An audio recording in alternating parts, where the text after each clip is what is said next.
না না না আপনি আচ্ছা আচ্ছা আচ্ছা আচ্ছা জাস্ট ঠিক আছে আপনি আচ্ছা জাস্ট এ মিনিট ছাত্ররা কি ভালো আপনি ভুল কথা বললেন না আপনার প্রশ্ন আপনার আচ্ছা আস্তে আস্তে মিডিয়া আপনার এই জন্য ছাত্ররা কিসের ভাতা না না আস্তে আস্তে ছাত্ররা কিসের ভাতা পায় ছাত্ররা কিসের ভাতা পায় সেটা বলতে হবে ছাত্ররা কিসের ভাতা পায় ছাত্রদের ভবিষ্যৎ বলা হয়েছে ছাত্রদের ভবিষ্যৎ কি বলা ভাতা কি বলছেন আপনারা ভাতা কি বলছেন আমরা পরিযায়ী শ্রমিকরা কোন রাজ্য থেকে আসছে বিজেপি শাসিত রাজ্য থেকে আসছে বিজেপি শাসিত রাজ্য থেকে কেন তাড়ানো হচ্ছে বাংলা ভাষাকে এরকম কলঙ্কিত কেন হচ্ছে বাংলা ভাষাকে এত ছোট করা হচ্ছে ওনার প্রশ্ন না বাংলা ভাষায় কি হয়েছে বাংলা ভাষাকে দালাল মিডিয়া দালাল চ্যানেল দালাল চ্যানেল কি ভাতা পায় ছাত্রছাত্রীরা কি পায়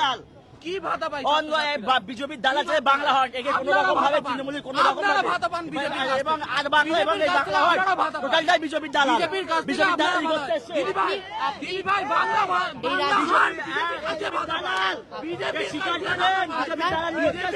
আপনাদের রাজ্যের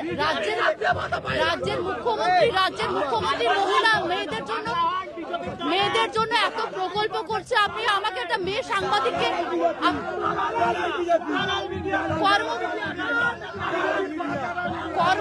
কর্মরত মহিলাকে এরকম করছে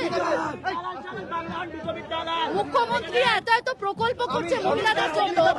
আমি আপনাকে প্রশ্ন করেছিলাম মহিলাদের জন্য মুখ্যমন্ত্রী এত প্রকল্প করছে আর আপনি আমাকে একজন আপনারা ইতিমধ্যে দেখতে পাচ্ছেন কর্মরত মহিলা সাংবাদিককে তার মতো হেনস্থা করা হচ্ছে যেখানে রাজ্যের মুখ্যমন্ত্রী